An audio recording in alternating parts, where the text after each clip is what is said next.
Karine Mamboli nene abosani ka kosa bato azaka cheye likola palpite ya olongolelo kwa soda abike bozela aluka kolondako papa on vous cherche il a dit la contrôle ya kimi siko akoti na cuisine croyant que papa saura répondre que na mutu wana zate soda okende papa wana tanga se présenter que za yete za la fille yanga belela qui est Karine Mamboli atteint communiqué complet oui il est passé devant oh yo moko Karine il est passé devant wapi oko wanga na kombo nondeni kombo batangeza yosko mutu nino ya leki devant comment me baler peut-être. Les stratégies de Olga okokoka kokotango na katite bato ebele bazobenga ye kizengi zoba. Ah bon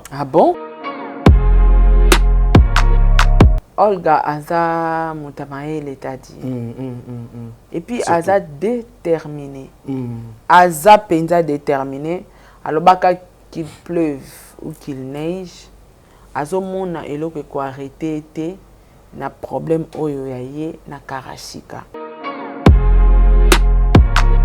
Did somebody say that Majabu Gospel is coming to the United States? Yes, Majabu Gospel is coming to America.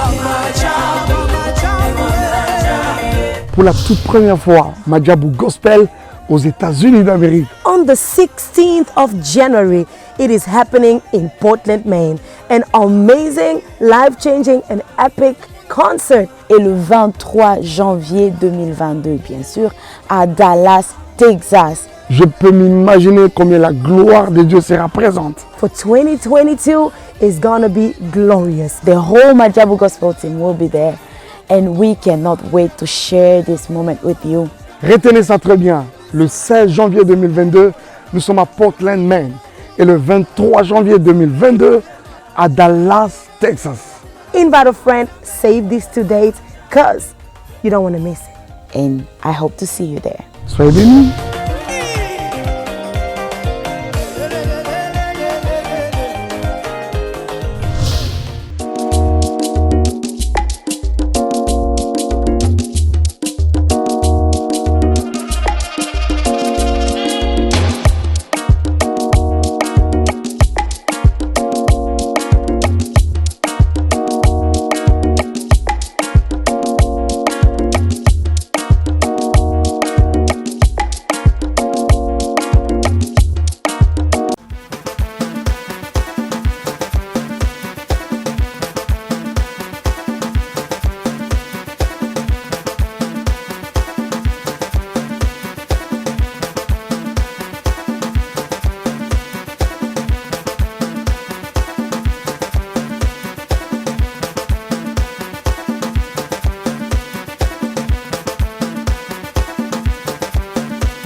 Voilà, merci mesdames et messieurs, les abonnés de Sarato la télévision, les abonnés de Top Media Télévision, Mbote na beno, Mbote na beno, bisika nyonso beno kele kuna, na pesi bino Mbote, Olga Kabelo frappe encore cette semaine, je pense que Kolela ekozala tellement makasi koseka ekozala mukie donc ebele ba olela erto kenda kosokola na erto kota toilette bandeko balandi 4 vérités yango yo eye ya somo, c'est-à-dire les audios oyo batu babazela ki mingi makambo batu babazela ki mingi biso to memeli bino awa. Sincèrement, nous devons arrêter ya kokosa la communauté, nous devons arrêter ya kocha batu nyonso na kati ya sac, nous devons arrêter ya ko véhiculer ba message ya mabe bandeko balandi, surtout na réseaux sociaux. Je vite compris que réseaux sociaux ba machivi ezamo ebele batu bazoko ya minene na sima ya lokuta na sima ya mensonge, donc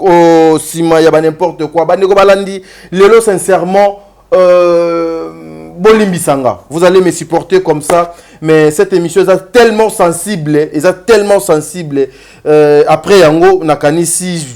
Bon, je sais pas. Et vous allez mal parce que biso to contrôle kama kamuni biso ko tolobaka na nini o biso toloba awa bandeko balandi Olga Kabelo oyo azali vraiment David. Pourquoi nazo benga ye David?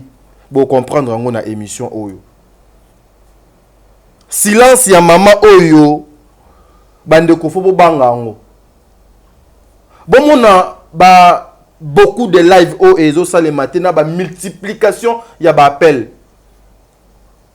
non mabeza bande ko balandi je serai avec Sarah Tola boyebi ke yende to sala ka ba analyse surtout ya makambo bino bolinga ka mingi azali awa lelo alobi akotika elo côté akotia nyonso dikolo ya mesa et vous devez comprendre aujourd'hui vraie version vérité oyo bazo koka koyebisa bino te et bazo emballer batu na kati ya sac. Vous devez faire très attention misusu bo piquer ba crise peut-être après cette émission bo fandi na kiti bofandi na kiti bandeko nanga nyonso ya la Chine bofandi na kiti communauté congolaise bino pe bozala wana parce que makambo tozoloba est très intense pour vous. J'en profite pour dire un grand merci na ba mère fan, le maire abonné hein, ba mère fan ya Sarah Tola, président bébé, maman Nathalie Nana Moussibou, un grand merci na Angelos Karouane, Angelo Nkolo, c'est le Kinkela, maman Fatou, maman Makiala Kumba, elle s'appelle maman Bijon Ketani.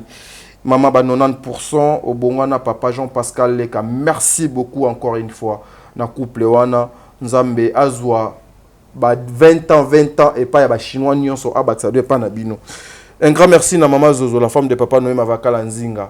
Merci maman. Un grand merci à maman Deborah Lubanda. Kilo ba mère à Calgary, c'est-à-dire Calgary on est si mami na maboko maman Deborah Lubanda au Lekawapi. Maman Yvette Mbangu. Tout ça la candé tout ça là qui on a moi Mbangu et ça ferait quelque chose de bien. Un grand merci aussi à TK 09 l'international, Fifi Wechi la star, Blaise Ziboma le seigneur des hommes. Lisette Koulouma, Tata Mosia Bana. Sarah Tola. Non quoi bana tadinga lapa. Mbote ndeko nanga. Mbote na batu nyonso tu ba olanda biso de partout, ba meilleur fan du monde na pesi bino mbote.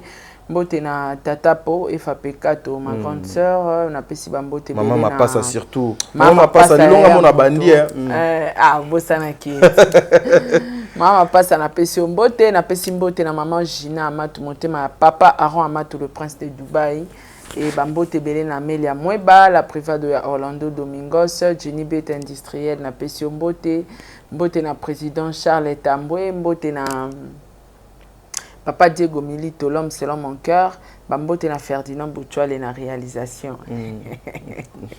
Ferdinand Bouchouale. Kalate Ferdinand Matastete. Ferdinand Bouchouale. Atika biso quoi. Non mais mon sala fo e futa bango bongo. Et moni mon sala ezo futa et zo sala quelque chose de bien. Voilà, et puis ça vous apporte de gains. Merci beaucoup. Bon délivre aux AP Kimia, Lobipe et Zatourna. Ketote bon délivre.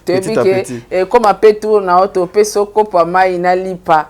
Yo polu kwa mboka oyo lingo kende.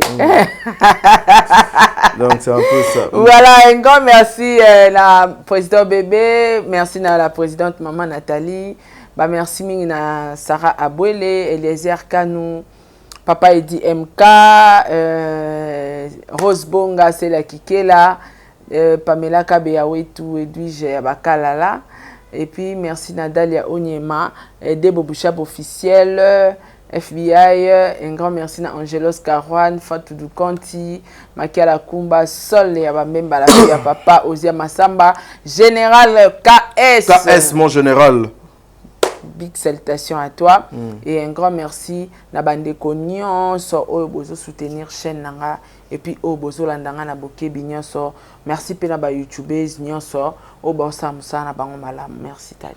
Voilà, merci beaucoup bande ko balandi émission on en kopesa ba konzi nyonso ya Congo mbote pe longonia surtout ba yebazo ko sala musala pour que kimia ekota na mboko ya biso batu oyo ba boy trafic d'influence batu oyo ba boy était aujourd'hui ce qui était hier faut pas utiliser parapluie moko boy pour nuire aux autres na pesibino longonia mon papa Sylvano Kasongo papa ya bane belé merci papa pour na force surtout pour la sécurité au tout autour ya bana na yo o bazo panza sango merci papa sans microbe nzambe abaksela yo ebele. Voilà, Sarah Tola nazo lukana tuno la toute première question na kanisi bandeko balandi déjà ba comprendre qui na entre de jeu nanga oyo na sala ki lokola annonce na profiter na pesimbote na colonel Mopepe.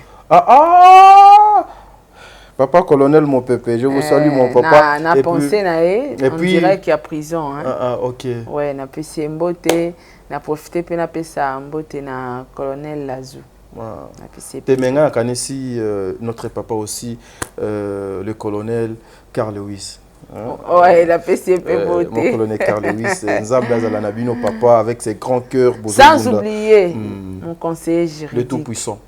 Maître Magui Makiese. Il s'appelle le tout-puissant. Maître Magui Makiese.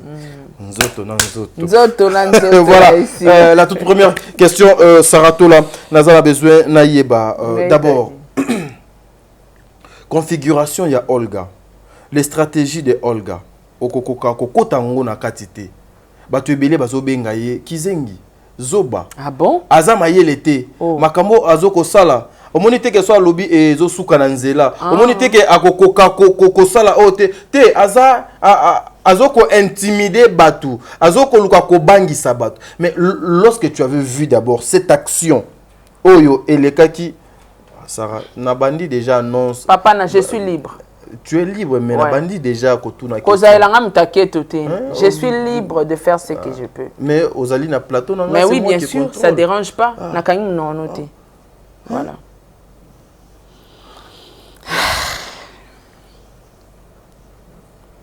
C'est disponible. Hein? Voilà. C'est disponible. Hein? Sincèrement, faut me la maille à ma lili. Faut me la maille à ma lili parce qu'il y a des choses ici. Ça, pardon. Faut tous là donc ensemble. Bah tu vas comprendre Pericoté. Perico est ça suki à moto. Et on a besoin de ça là suki nini. Bobenga ngoni ba tonne te. Ala besoin bolingete alinga mandenge na ye aza suki donc so simbiye yo moko yo kakaza suki cheveux naturels donc so $1000 ezate ozwango te non te kango $1000 so lingi no ka ezape belé so linka indienne yo mais o eza boye bomonde eza des livres ko edenga na publicité oza monter à mabete wana mwa koka na ona suka edengai perruque na ngemona na bien question na de na pause. Question zéro, pardon, en vendant, en répondant. Donc, Perico Nazolata. L'espace commercial vous attend aussi. Yango, Perico Bomoninga na olata, yango, ils a suki. Et après, a suki. Azana yana besoin mindondo te. Aza kande bomonika boui. Ba force a été. Donc, aza boui. Taille oyo, kaninga aza boui. $1000. Donc, ce que ça. Au pesi na montant, awa donc, oui. Oh, pena na pesi, ouais. Naloba ki on même na ba vidéo nanga moins de $1000 tu prends pas montant non ba sombi te tadi so ba sombi na pesi 10%. Non ba sombi te ils a pris na pesi oui. Donc voilà yango opéré. Ça c'est pour de grandes dames. C'est pour les grandes dames. Et bo chaka ba synthétique te na mutu ermo ezala mwa mulunge ermo ko. Et puis mona mutu moko banda ya ki mission asali tala be mission be ka na synthétique moko ana donc c'est compliqué. Il faut changer. Ou soit to longone tinga so longoli periko mona na suki na maboko ya kitoko ya propre mutu eza propre. Lokola mama nana ketchup. Mama, lokwa mama nana ketchup, lokwa mama Wivine Moleka, lokwa mama Olive Lembe. Mama Bobila Dawa. Voilà. On est très à l'aise. Soza mbongo somba oh tete oza pe na ba perruque normale, hein, otubenga ba perruque indien, ba perruque brésilienne ezali. Mais souki ya moto oyo nde ya pe moto ya. Yo mais sincèrement je so lingi 30 qualité so lingi 30 pouces nango eza 1500 ezali. Etikali ka moko. La femme. Mwasi yango. 30 pouces nango 1500 ozui. Merci beaucoup Sarah. Merci Tadi pour moi espace à pub au Pessinga. Merci. Na sepel nango quoi. Nzambe abatela yo. Merci. Et kende wawa. Merci. Ce qui s'est passé le samedi d'abord Saratola, quand tu regardes ça, tu peux qualifier ça quoi? Le samedi c'était sur base de sur base il y a Mbila Oyo à Kotaki na live il y a concert na yo. Karine Mokonzi là où Makamonio so ezali. Yona no Sarah, quand tu regardes ça, toi tu te dis quoi? Bon, t'as dit, oyebi que même na Congo awa, bien sûr, toi na potote, toi na Belgique te, pour na ko pesa ba précision ya arrivage à... Ouais. Mais t'as demandé to vandia. Soy soda yé na porte na biso. C'est que ça ne va pas. Oui, bien ça ne va pas, ouais. Soda aya kananda kwa mutu te parce que c'est infraction. Lobaka ke na ndako na ye to na ndako ndeko na ye. Soda soka ye aye ko s'atterrir aye hôtel matali bossa porte na yo tadi sans document sans consigne moko batindie okobenga basoda ya auditorat bakokanga ye parce que soda ya kananda kwa mutu pamba te donc so moni soda na ndako na yo ke o batindi biso to sala contrôle c'est qu'il y a un ça ne va pas so moni soda ya na ndako na yo soit aye kotika convocation to problème moko ezoleka na to invitation donc signe ya soda na ndako ya mutu ezaka symbolique ça dit toujours quelque chose. OK. So eza ba problème habitant ba régler yango na partie civile. Mais so ba comme makamba ba soda parce que batu musu ba loba eza problème ya cohabitation, problème ya babenga ngoni eza problème ya identité, eza wana eza soda te wana eza la voilà. Donc soda déjà ko atterrir na ndako ya mutu elakisaka signe ya problème que il y a un ça ne va pas. Na ebite so pe na ba belge yango ya bango na Belgique kuna eza bongo maintenant soda kaka signe ya komona soda elakisaka makama mabe. Voilà. Mais pourquoi les actions ya Mama Olga Nyonso et Zosalema kaka samedi? Pourquoi? Ah, on remarqué? Oui, souvent kaka samedi nde azo frappaka moi fort donc ti baba samedi et comme moi sensible pour na biso to komi ko banga moi trop. Ah bon? Samedi ni so asala kilika. Samedi oyo ya banoko wana ya Maroc o do chaka bango à genoux. OK, ezaki samedi. C'était le samedi nde ba wanganaka pe nde bandimaka ke to na muto atinda ka biso to sala ka boy tout et tout. C'était le samedi. Ah bon? Oh là là. En tout cas, peut-être cause à nango kaka circonstance, cause à circonstance. Okay. Mais ngana ebi que Olga aza mutamaele tadi. A mutamaele aebi eloko osala. Voilà. Et puis aza déterminé. Aza penza déterminé. Alobaka qu'il pleuve ou qu'il neige. Azo mona eloko ko arrêter te na problème oyo ya ye na karashika. Donc toko benga ngoka circonstance. Parce que police belge pas au kabiso na Congo te ok oko financer melo moko ke la musie otindi akanga mutuka samedi kanga el ka samedi on se comprendre voilà et la police belge donc pour nga ezaka coïncidence pour Olga na pema ya diriger soda ya belge te poitinda yeke kende ka otikeleza la ka samedi ko kana ka ba samedi donc ezana ora ba coïncidence. Mais Sarah, je lu maintenant ba réclamation ba mot ya Mama Olga Kabelo le même jour 28 minutes juste après avoir donc même pas 28 minutes donc ezaki na bekar ya ba 3-4 minutes. OK.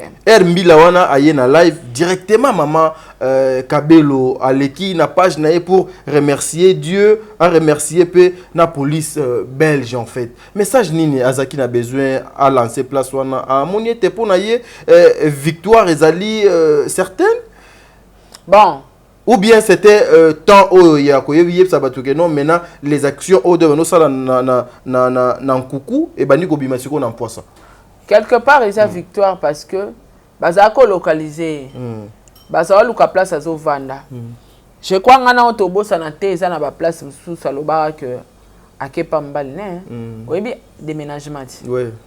Spécial déménagement. Na quel bala pa mobile nanga na kepa mbali nanga na ke Suisse. Aménagement de monité.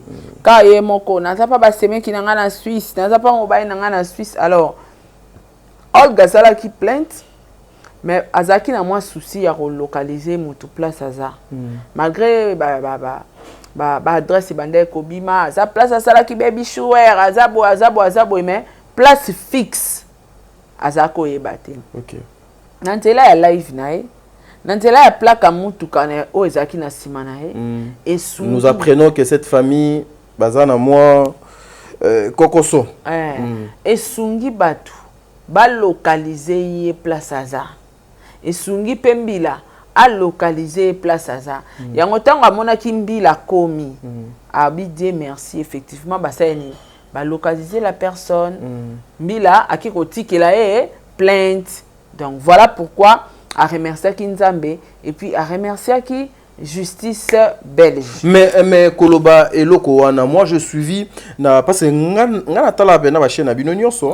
Moi je suivi bande konanga il y a la Chine na ebité nani azoko kosa nani pe nani azoko mikosa parce que eza lokola zemi ezonga kasimate e yakaka liboso et kozala na jour moko ti nzamba ko sala ekoka et kokokisa 9e mois mwana akobima batu bakomona ye mais nalandi live moko na live wana il y avait trop des interventions il y a bande konanga il y a ba chinois et du coup ndeko moko atuna kiye atuni ma consoeur alobi mais tu avais vu oyebaki bambila na bakoya ou bien o comprenaki ke bambila bazoya yango yo obando kende vers bambila wana ndeko na biso a répondre ete biso awa na poto tozana ba caméra mutu même ataza na musika o tiko seka ko sala nazo tuna question mutu ata azana musika okomona ye ndenge azoyela ndenge akomi kotela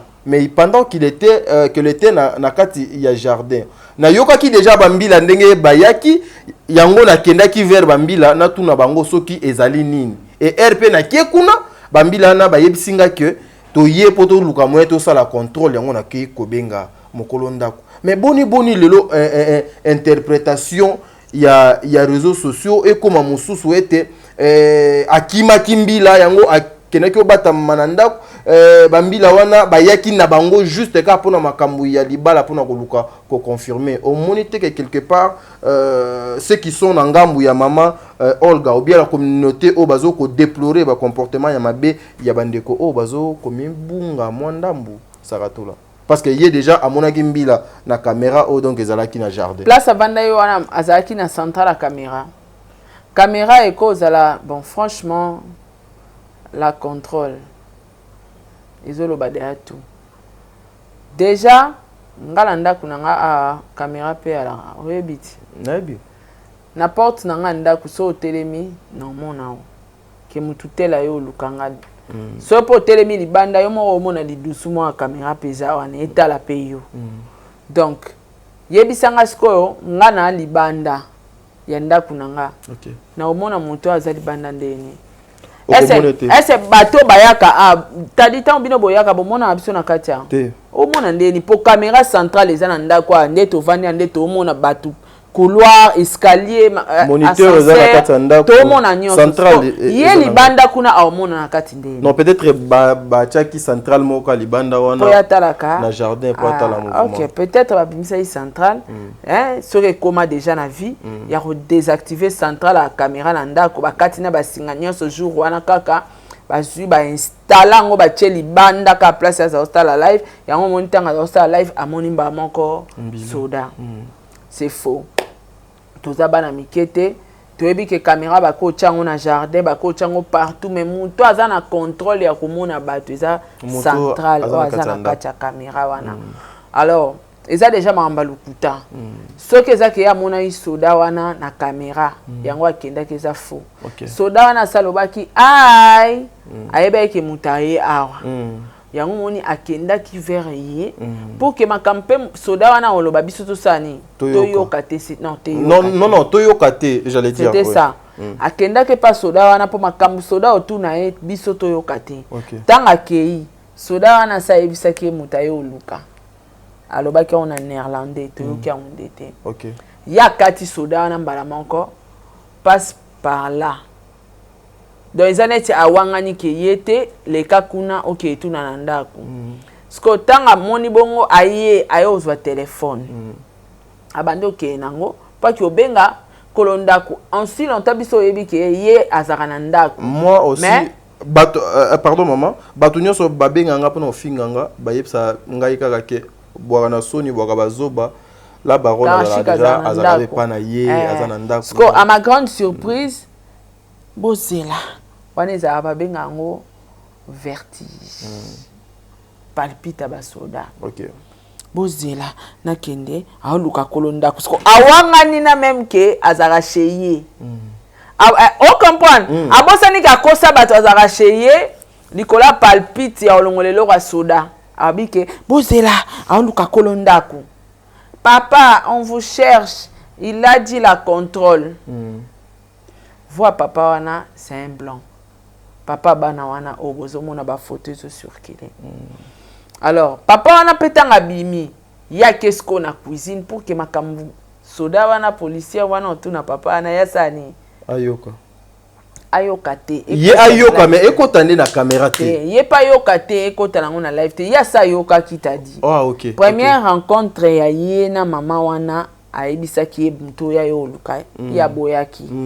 Alors tellement que ya kimaki na cuisine parce que so ezaki que et talaki était il allait continuer live na libanda. Anga zonga tanga bengi papa na anga zonga sous libanda aki abiba yako luka papa. Ya kimi siko akoti na cuisine croyant que papa saura répondre que na mutu wana zate soda okende. Papa wana tanga se présenter que za yete za la fille yanga belela qui est Karine Mamboli atteint commune complet. Oui, ça otali même vidéo wana akoma ki agité. Tanga bimika mbala moko ku. A tourner sous Karine Mamboli nene. Oui, il est passé devant. Il est passé devant. Oh, yo moko Karine, il est passé devant wapi. Oko wanga na kombo nondeni. Tadinga so ayokanga so babinanga madame Sarah Tolantuka na wanga na te. Ngai na saisu nini. Oh, tala document. Nazui document Nathalie ba signature, Nathalie date document, Nathalie on a encore vérifié. Ce document est valable nake. Pour l'auteur au mangata. Et surtout que ça crime te, viol te, escroquerie te, risque de mistake ya munoro nanga o na kendaka nanga. Sko yozo wanga na batangi kombo nao, il est passé devant. Qui est passé devant? Lui. Autant papa t'a dit, il est passé devant. Qui est passé devant? Kombo batangi za yosko mutuni no ya leki devant. Pas comment me baler peut-être. Non. Et après kolobake ayaki pona makamba libala, c'est ça non? Pona oya ko ça contrôle baza police. Est-ce que ya quartier? Est-ce que yebi ke toyebi mebe kwa potote ntamsu batinda ambila po atana Kongwa c'est bourgmestre ainga tindela nga batu pona makamba libala. Au moins la personne civile. Oui, c'est parce que c'est l'état civil qui viendront. Qui gère makamba bolingo. Na ebite na poto soki l'état civil azala raté. Vous comprenez? Oui. Sikoyo. Tozonga na concept que soda ya kipona makamna banga libala.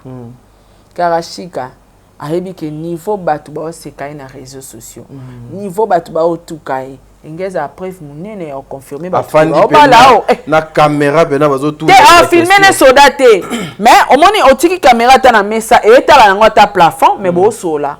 Oui, c'est pour madame et messieurs pour le mariage biso tout oyo kengesa la wow. Kano makasi. Soki zaki makamba libala angale kisa. Soki zaki makambo mukanda angale kisa. Ceux qui n'ont pas un contrôle normal, anga lekisa akata ki po ayebaki eye convocation. Bato ba ebije à la fille a fonctionnera loi musicien. Ata passe ata minyoko a o masqué ango a yakabu. Bende les gars faisaient likolo. Toke musika te.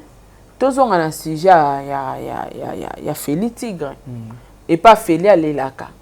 A senga même basa atia futa ndako a Feli. A foutre la rata chambre sinon tu as hôtel na poto mais na média on sabon minene ils en genre nae bato boyebi été bo apprendre et bozonga ne ka ba période ya Feli Tigre azoleka na média libale kozala ya ba super ikoyinda belle famille nange linginga to suka pina Feli ye mtu belle famille lingaki et puis na live on avant Mbilaya je vu là où ma consoeur Azocha, même sa belle famille, bah, témoin, Oyo Bayebisi, Kende, maintenant il faut attaquer. Mais c'est simple la famille. Na assurance la belle famille. Est-ce que vous vidéo waneza? Oui. Na bato bozolo bake, ba okangisa bato, ba okangisa neti nani, ngasara, ba okangisa neti nani mura. So bakangi mura obimaka, so bakangi penga pe na obimakaka. et qu'on empêcher bisote et quand appelle mon quoi motute si ko belle famille au botinda qui ya au finga batu mikolo azo finga batu non il a belle famille faut pas accepter au côté miniature hein parce que oui yemoko a signifié que ngana muta ba recherche neza wena luka belle famille il faut pas assumer maman ya Evie papa ya Evie il faut de respect là il faut de respect là bango abi alobi na munoko nini eza phrase obiso toko sambelela justice azara ya batutu yo folongwa poto netinga pona samba na senga kana mona plaignant na nga physique foya okolongwa na poto oye so ipeza bande kwa mama nao so ipeza mama nao so ipeza nani mutu wana fa se présenter na otune papa oyebi ke mwana na yo to semeki na bino afinga ka batu afinga yanga papa afinga yanga mama afinga mbali na nga afinga bana nga bon siko yo oyo kangisa sur base de quoi pona lobela yi mama pona lobela ki nani siko tanga lobi wana ke belle famille na nge pesingo autorisation kutu ba féliciter nga na finga bo s'attendre tout ça na binoni bato ya zo finga wana o bakoti ba miniature bido boleki bango nani non tadi omoni makamba réseaux sociaux l'état bomela ngo motute. Moi je ne pense pas que c'est la belle famille non. Moi mais il y a une belle famille. Ezaka une façon na peut-être. Tadi so eza une façon na ye ngala ondima so eza une façon na ye comment aola ta belle famille wana mobimba poto yake be ngata belle famille zo soutenir ma finga na ngana oluka na loba na récit. Non mais quelle est cette belle famille au bako soutenir ma finga que non ba so vivre na ngoka c'est que belle famille peza et vivre à bongo. Et puis question moko Sarah nazo linga na bandeko boko taba recherche ya belle famille bozonyo kwa mapamba il faut belle famille et ya miniature il faut famille ami ya temo et ya miniature parce que muta organisera ba live wana nyonso zo ya kufinga bato eza mi ya temo batu tuba sambwa ba ya réseaux sociaux po muta akufa na ya azate muta pola na kasho azate dossier politique te meurtre te mort d'homme te escroquerie te risque de métier ozo finga batu ba finga yo donc muto banga na ekuta zate justice ya biso nyonso donc muto banga zate to ana ba avocat to ana bato ba yebi mibeko to ana bato to tchara bango na temps tala balobi na nga boye maître tama kamba lobi maître tala boye donc biso tout yebi ba procédure wana tout ndenge salamaka donc muto bangisa muto ate nga banga ka politique mort d'homme, escroquerie, moyibi, biloko nga na banga aka yangwana. Mais ce ezara ke yo finginga na fingo makasi. Obim sarara mbongo non kangisanga. Mais moi sincèrement ce qui me fait mal les que c'est entre nous hein, il faut qu'on se le dise. Ouais. Il y a des personnes qui sont là juste pour soutenir les insultes. Ouais. C'est-à-dire qu'ils sont là à kokine komi tiapena vina na zana mama moko abenga ganga so bengi pananga akoki benga na live kuna bengi mais maman oza agent et service nini tu travailles na musala nini et puis vous êtes de maman moi ça me fait trop mal aujourd'hui Asuka lora suédois ça tu quand maman c'est des questions nanga moi ce qui me fait mal les akanini Sarah tu vois. Nous devons respecter le parent. Tu sais qu'est-ce que ça veut dire belle famille? Kilo oh donc ils ont la belle famille. Et puis lorsque ma sœur dit que na banaki ko luka nanu na stabiliser libala nanga e fanda na koma stable na koma nyonso siko e fandi balobi vas-y kende ko répondre. Belle famille tintie po katuku bianje ko ta belle famille. Comment vous pouvez saluer toute une famille comme ça à l'occasion de na makambo oyo ba yebi na bango ni mutu ni makolo parce que moi na côté li nanga été je n'ai jamais vu ces messieurs ya papa Evie insulter les gens passer à la télé à bano finga bat Théo comment répondre bato à chaque émission moi si na côté non à quoi répondre mais pas insulter c'était un homme et puis Sarah question na évité réflexion na yo nini au kosala bon délivre zo sala nga déjà signe moi je sais que les chinois ba yebsa biso que le samedi Karina sala ka directité parce que zala ka jour oyo asoki na papa et puis na même live alobaki que papa alali na mwana na chambre nga na bimisi ko libanda moyen na sala la matériel siko ndena kenda benga papa ezate akio benga papa na mundele mais siko ndenge nini makambo nyonso balobaka kaka na télévision ezo kanga bango kaka na télévision tade bongo siko nanda kwango na omituna azaboyi aza nunu akomi tala neti ye tadi batu fo bozwa conscience ya otala batu ni bovandisa na bandako botikela bana bibero azosalela mwana ya yete ma atie monoko na teti assisté yango ouais je vis cette vidéo ezotambola trop ezotambola c'est contre l'hygiène ça c'est contre l'hygiène et puis les sous na ebite bata poto nga na mama bana na mama bana nga nyeso bamela miliki nazara na chauffe biberon et puis surtout na poto bakozanga ba chauffe biberon te ata ya mokie ya boezalaka ki osali miliki okotisi o brancher o régler moto yo lingi biberon ezala moi tiède suisa yaya muta uto bota ma sebo sala mwana miliki te tala sali mwana batu miliki akangi aningisi nabosani sucre afungoli susu azwi sucre atia ayo chela na mwana batu iloka mabe ata poison akangi aningisi bakio cha biberon na kati ya micro-ondes.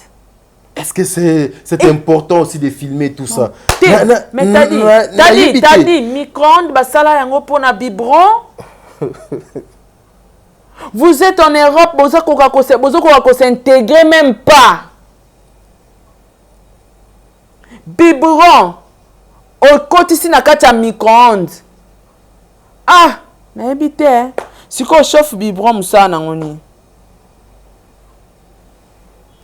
Voilà, la prochaine étape c'est quoi Saratola parce que ngana moni la prochaine étape tu dis que nani azamuta ba surprise Olga Kabelo amuta ba surprise Olga Kabelo atape na ebi prochaine étape non lo bango dit mais ce que Sarabino bozo bangate naza na une petite vidéo où j'ai suivi balobi bafundi Olga Kabelo awa na Kinshasa jour akoya tielo koloneka na Kinshasa awa bakokanga ye bozo bangate ke Olga Kabelo azala humilié l'état boma mututé bakanga Olga plaignante akoya premier ande plaignante afuta billet aya Kisasa ayepe osamba na Olga ce n'est pas grave.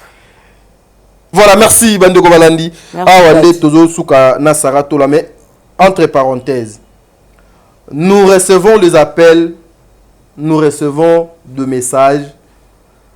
J'ai l'impression que tout le monde aujourd'hui na mboko yo a lingi azwa ba autorité ya mboko lokola ba ninga na bango. Bokenda bo sali je na bino ya ping pong. Je na bino ya makakumbwa ba bêtise na bino boko luka koya kolata ba konzi. Tel que le frère qui avait appelé en plein live s'il vous plaît. Vous appelez comme ça pour na koloba ete mokonzi moko et puis une maman influent. Une maman influent. Papa, boyo ko la même ata koloba. Une maman influent. À côté makambo yo yepa lobi azas. Sincèrement, respectons les autorités. Ezali motuya. Topé sa bango valeur na kilo. Tolongola bango na bosoto na basalité oyo. Et Zosala Kito côté et Zosala bien té. Alors Bandeko Balandi, c'est par ici que moi t'as dit ngala pas. Tozo kabwana na bino, so Jésus Christ a été to kuta na lobby. Lobby ko le kalelo bon délivre.